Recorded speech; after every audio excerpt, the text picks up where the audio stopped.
Welcome back to the first team. I'm Joe DeLeone, joined by Ryan Roberts. And this is the last show we're doing, Ryan. This is the last show before the draft kicks off. I know I realize now that as I said that, it made it seem like I was canceling the show. No, this is the last show that we're doing before the draft. It's coming out on Wednesday, the day before the draft. We're sharing our big board today. We're sharing our collaborative big board, which a little bit of a disagreement on some of these. And, you texted me and also indicated some hatred for one specific guy and how highly I placed him. But separate from that, Ryan, how you doing today, man? This feels so weird today. We're so close. It's busy, man. It's super busy. I don't know how many radio spots you have over the next couple of days, but I'm a little overwhelmed, to be honest, man. It's been a lot. It's been a lot. But usually this is my favorite time of the year because you get to sit back and just watch people lose their minds over rumors the last couple of days before the draft. I mean, isn't it awesome that everyone lost their minds because everyone's betting on Will Levis to be the first quarterback because of a Reddit post? Reddit post. Come on, man. That's why they ask for so many people cited, ask me about that. That's why they work for a works cited page for your sources. Come on, man. It's stupid.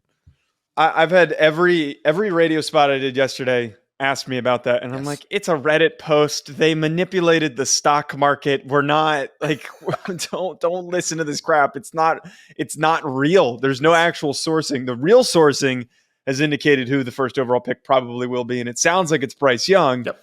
So let's trust that info, not the random, sleazeball on Reddit. Sleazeball. That's a good way to put it, man. No, it was just like, Joe, this was like the initial thing. Remember when everyone said it was CJ Stroud? And I'm like, you know why everyone thinks it's CJ Stroud? Because of a YouTube video. Do you understand? You get that, right? You get that it's a YouTube video. It's a YouTube video. But that was at least educated context of like, okay, how the quarterback coach is literally fawning over this kid in a video. That I'll at least give that one I could make the argument for. Yeah. But for some random guy on Reddit be like, Will Levis told his mom that he's going to the Panthers. Like that's not enough info for me to go, yes, this makes a lot of sense. Yeah, man. We just, again, check your sources. Make sure you have people close to you. All the educated people in the draft industry are indicating it's Bryce Young. Until the Dane Bruglers, Lance Zierleins, like those types of people in the world are saying, oh, yeah, no, I actually think it might be Will Levis. I think we're okay here. So the chaos is not quite ensued, even though I do think Will Levis is going to be the second quarterback off the board, which is still bad enough. But that's the world we're living in right now, man. So, well, last thought on this before we get into the big board. If someone did have that betting information, they're not posting it on Reddit for you to change the lines. Yes. They're not. Well, I mean, I guess unless they made the bet before the line changed, obviously. But yeah, but like, what do they get out of sharing that info? Anyone who has inside information, also to make public knowledge of something that you're not supposed, like I don't know if that's totally legal to do. I don't know what the implications are on that. Yeah. To publicly share that in a large forum. Yeah. It's not totally legal. True. Yeah. That's a good point. All right, let's get into our big board, Ryan. So for those who need an explanation on this, I'd like to reiterate, a big board is not a mock draft. Apparently, some people that, especially someone who Ryan had a back and forth with on Twitter, don't understand that these things are different. So to quickly explain, this is our ranking of the prospects. It doesn't mean where we think they're going to get drafted or how high we would draft them. Positional value comes into play once the mock draft and the actual draft starts. Yep. This is instead, again, ranking every single player in the class, and we are doing the top 25. I want to start us off with picks 25 through 17. We're going to talk about these guys in a little bit shorter of a breakdown, and the top guys we're going to break down a little bit further. But at 25, Clark Phillips, the cornerback from Utah. 24 is Ricky Stromberg, the center from Arkansas. At 23, Joey Porter Jr., the Penn State corner. 22, Kalijah Cansey, the Pitt defensive tackle. 21, Will McDonald, the edge rusher from Iowa State. Jackson Smith-Njigba at 20, the Ohio State wide receiver. Brian Branch, the Alabama safety at 19. Jahmyr Gibbs, the Alabama running back at 18. And then 17 is Anthony Richardson, the Florida quarterback. I'm kind of giggling over some of the guys that I know that got shoved into here. Yep. On my list that I know for a fact were not on your list. Well, but we had both sides of that coin, though. We had both sides because, I mean, so people understand. But I agree. Yeah. I disagree less with you than you disagree with me. Before we continue on with this video, I just want to tell you folks about an exciting new partnership that we have with this channel with Underdog Fantasy. Ever since I joined, I've been having so much fun. There are so many different exciting games that make watching games during the offseason more exciting. I'm not the biggest basketball fan, but it has made it way more entertaining since I found Underdog Fantasy. And my favorite game to play so far, which I think you should try out, is Pick'em. It is so easy to play. Just pick higher or lower on your favorite player's stats, and you can win up to 20 times your money in a single night. Underdog keeps it simple with their easy-to-use website and mobile apps. Pick between 2 and 5 players to fill out your Pick'em slip, get every pick right, and take home some cold hard cash.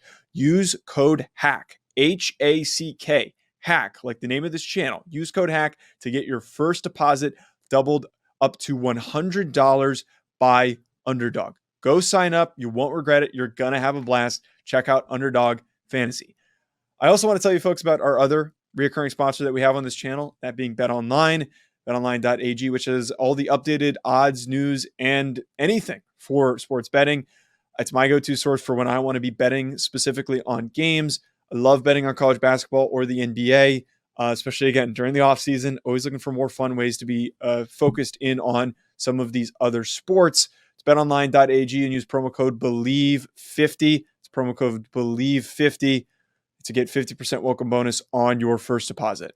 BetOnline, where the game starts. I mean, maybe. I mean, we can have a talking point real quick about this, right? Okay. Because like this is more like a reaction type of thing. So for people that don't like want to know kind of the thought process around this, me and Joe made our top 30 lists each, and basically we averaged out the picks. So like if Joe had someone at 10, I had someone at 20, that would average out to 15, right? Just kind of for like point value, and then that would go accordingly onto the big board. If I didn't have a player on there and say Joe did, it would be what Joe's number is, and then I added it plus 31 and then divided it by 2, right? And then vice versa. So if someone didn't make the list on each side, they got 31 for the person that didn't have them on the list. So that put players on this list, like for instance, Joey Porter Jr. and Kalijah Cansey were 2 players that Joe had on his top 25 that I did not have in my top 25. So they were both pushed up into the top 25 because they were pretty high on Joe's list, despite not being in my top 30. And then vice versa, I had Brian Branch super high. I think I had Brian Branch as my 9th overall player, and you didn't have him in your top 30. And that was one guy that was pushed up, obviously, because I had him so high. So for some context. Yeah, and I have no problem. So that's what I was kind of getting at, is that like some of these guys, you have them a lot higher. I think that the guys that I had in my top 30, you would not be able to and willing to make an argument for them. And the other side of that, I think I could make those arguments for a guy like Brian Branch. But I want to talk about some of the guys that we do have in common. So 2 that I feel as though we're higher on than the consensus is 1, Ricky Stromberg, and then 2, Will McDonald. Ricky Stromberg, we had on the show. We've talked about him at length. He's one of the guys that we've both sat here and been like, we don't get why the NFL doesn't love him. And we've had some context provided to us from the NFL on why they're not in love with him. I think this is the best center in the class. The guy is fantastic. And then with this edge talent, Will McDonald should be a first-round pick, I think, when it's all said and done at the very end of the first round. I mean, Joe, he's one guy that we were pretty close on. I think I had him at 19, and you probably had him like 23, somewhere like that, right? You had him in your top 25, though. I think he is one of the very few players in this class, though, that is a true outside track kid, a guy that can really bend and dip and run under the table. We don't have a ton of guys like that in this class, man. Will McDonald, incredible speed to power guy, can win outside track with his first step quickness out of his stance, but he's not necessarily an incredibly bendy dude. Miles Murphy has some good bend for 270, but he's also not the bendiest outside guy. Tyree Wilson is not at all a bendy guy. Like, those guys aren't that type of dude. So Will McDonald's kind of a rare case in this class, which I think makes him super interesting. And we've been talking blue in the face about Ricky Stromberg, man. I mean, the point blank to this is the evaluation versus where predictive, right? The predictive is, by everything I'm hearing, Ricky Stromberg is going to go in the 3rd to 4th rounds. It's just where he's going to go, in my opinion. Late day 2, early day 3. I still value him tremendously. I think he's going to be a starting center early on in his career. I really do, man, because I understand there's some concerns over his playing weights that he played at Arkansas. There were sometimes he was a little high, sometimes he was a little low. I guess the concerns are trying to find a consistent weight where you are at your best version of yourself, which is like, cool. We can have that conversation, right? But something that's a little overblown slightly. The kid can move, really good mover. I think he's got an underrated power profile. And I just think that he checks all the boxes, man. And he played it at high level in the SEC over the last couple years. I love Ricky Stromberg. I think he's going to be the best center in the class when it all is said and done. But he is going to be the outlier for us on this show because we're higher on him than a lot of people. So we're either going to be like really smart in a couple years, or we're going to eat a little bit of crow, I guess, to a degree. But we'll see. We'll see what happens, obviously. A final thought on this first grouping. Yep. I noticed that we don't have any. We have one receiver that made the entire top 25 of both of our rankings, which is it's really odd. To be quite honest, it's odd. But at the same time, we've sat here and we've talked about on the show and on every radio spot that I've talked about, I've said this receiver class isn't sexy. This isn't a good receiver class. So for Jackson Smith and Jigba to sneak into the top 25 and to be there without a season of football that he didn't play at all this year, really, that to me is pretty telling of what we should expect from this grouping, that we're not going to get a lot of stars, but it's going to be a lot of complementary pieces instead. I was on a radio station with a guy that focuses more on like the New York Giants, and he was asking me like pick 25, like who's the wide receiver you would take? I was like, man, Josh Downs, Zay Flowers, maybe Quentin Johnston if he's there. Like it's a good class if you need like the small, I want to call them gadget players, but like secondary options of receivers, right? Like I could see Josh Downs being a DJ Morris type of football player, right? I could see Zay Flowers being a really dynamic space player. But if you're looking for that true outside alpha in this class, it's just not that many guys. If it's not Quentin Johnston in this class, I just don't know who it's going to be, man. I mean, Cedric Tillman, sort of. I mean, like I like Cedric Tillman, but like he's not like a number one wide receiver at the next level. Like I don't see that. So if it's not Quentin Johnston as one of those outside receivers, just don't see a ton of impact outside the numbers in this class, man. I just really don't. By the way, I lied on final thoughts. Yes. I just noticed now, Will Levis didn't make our list at all. And he's on my top 30. Look, I'm going to be blunt here. I've said this on a lot of these spots, and I'm not trying to be disparaging, but like, I don't get the hype. I really don't understand it. I think most media people don't get the hype. And it's one of those things where, you know what pisses me off too about the whole Will Levis thing is that like the former NFL folk that are now in the media and such are kind of pompous about opinions on him. They're like, oh, like this is the kid. Like this is a great kid. They're just so confident that he's going to work out. I don't know what you've seen on tape that makes you confident. Again, I don't want to be too disparaging on our thoughts on him, but have fun. Yes. That's all I'm going to say. Have fun with Will Levis. It doesn't make a lot of sense to me. I had literally, I'm looking at my list again, man. And like I had a third round grade on Will Levis. So I had 3 quarterbacks in my top 30. Anthony Richardson was the last one at 28. And that one is purely off of upside, right? But Will Levis, I think, is a third round quarterback right now. I think that he's a day 2 quarterback that has developmental upside. But to your point, Joe, like he's that guy that's just been bolstered up in this class this year where it's just like, I get it, but also I don't get it, right? Because it's like you can't stroke the upside chord all day with Will Levis and not acknowledge it for Anthony Richardson. Like you can't do that, right? Like you just can't. So yeah, man, I'm all the way out on Will Levis. I am. I just wouldn't take a gamble on him in the first, man. I just really wouldn't. So I wasn't shocked that he wasn't in either one of our top 30s because despite people not understanding this concept, this is film grades that we're talking about with a big board, right? Like I'm not putting positional value into this. For instance, Bryce Young was my 8th ranked player in this class. 8th ranked. Oh, wow. But that means that he'll still end up being, you know, if we factor in a positional value, he's going to be right near the top of the board, potential first overall pick, which he probably will be to the Carolina Panthers, 99% likely at this point. But, I mean, I would still say Jalen Carter is a better player than he is, just in a vacuum. Will Anderson is. But Bryce Young plays the position that everyone needs, so that's why he would be higher when you're talking about the positional value conversation. The next tier list that we've got, starting at pick 16, Tyree Wilson from Texas Tech, Christian Gonzalez at 15, the Oregon corner. At 14, Broderick Jones, the Georgia offensive tackle. Lucas Van Ness at 13, the Iowa edge. Brian Brzee, the Clemson defensive tackle at 12. Paris Johnson Jr. at 11, Ohio State offensive tackle. Miles Murphy, number 10, Clemson edge. Number 9, Trenton Simpson, Yep. Clemson linebacker. And then number 8, CJ Stroud, Ohio State quarterback. So a couple things that stand out to me already here. One, the clear one, this is a really big chunk of offensive tackles and edge rushers for the most part. And I think that's really telling of where the top end talent is, that there's 4 really good tackles, and there's another guy that we're going to get to in a second that's on the outside of this that's higher up. But there's really good tackles, those 4 guys that are going to go in the first round that are good enough to go in the first round. 3 of them are in here. And then on top of that, the edge rushers, you can't go wrong if you're picking in the top 15 and take one of these edge rushers. You're going to get a very quality starter if you take one of these guys.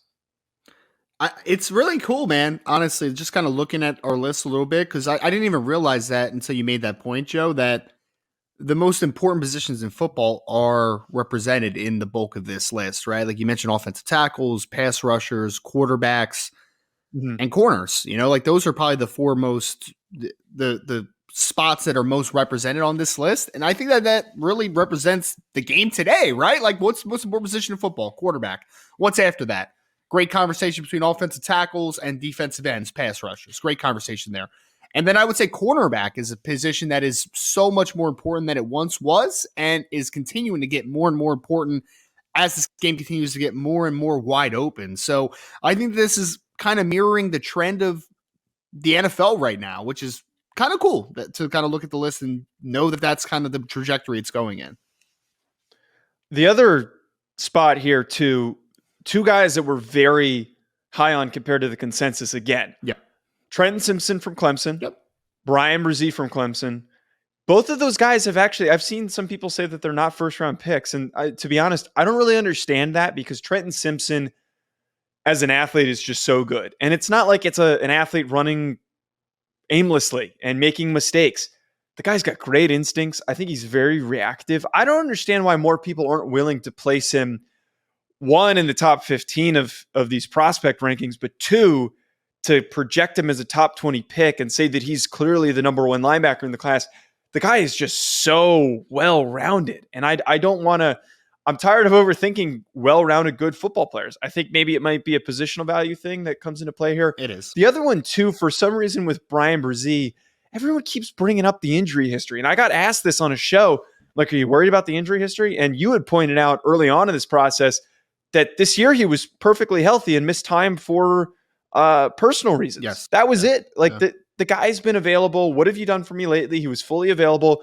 He's the only guy that I know that can play from a 0 all the way out to a 7. He can play all over a defensive line. He's got the pass rush upside. He can do so much. So like, I don't want to overthink guys that are versatile. Is he maybe not as productive as, a Jalen Carter? Yes. But is there importance for a role like this? Absolutely. I think that he should be a top 20 pick as well.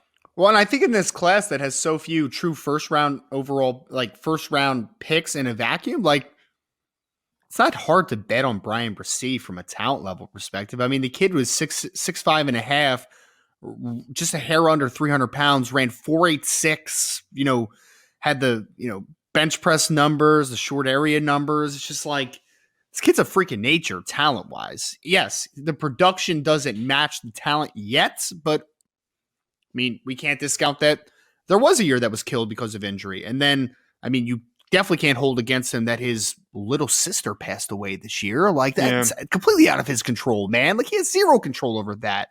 And that just awful news that kind of came his way. So I don't hold that against him, right?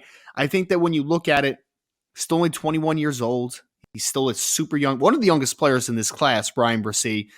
And I think that as he gets into the right system and they're really able to continue to develop his game, man, he's a star. He's going to be a star, I think, at the next level. I really do. He is one of those few players.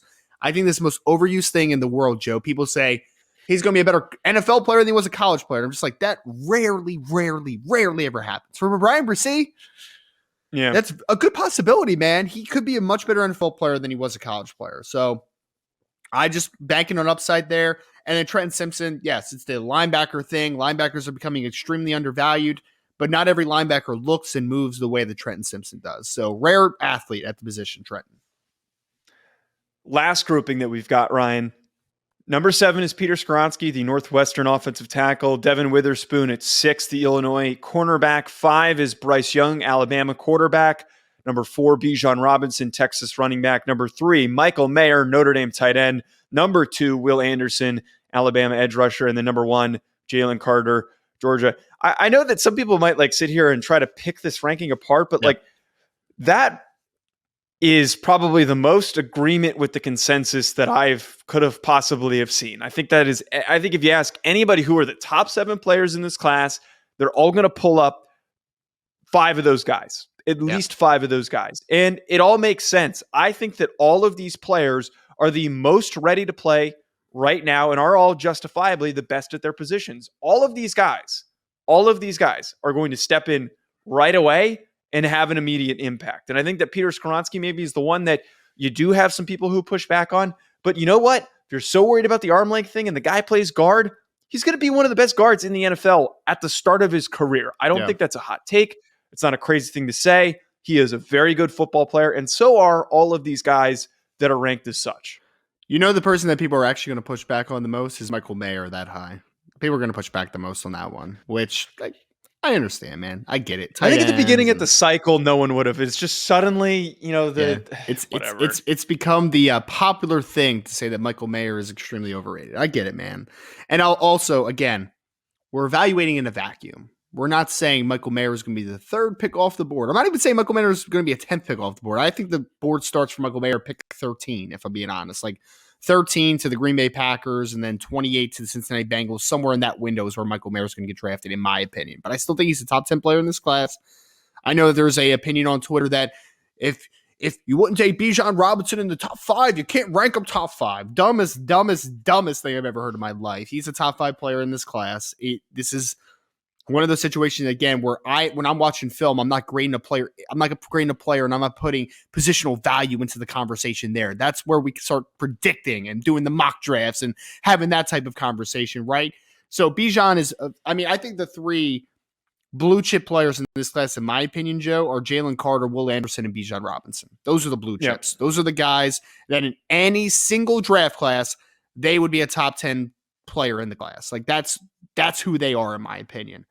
Devin Witherspoon, was glad that he was as high as he was on this list because my dude is a dog. Best corner in the class, in my opinion.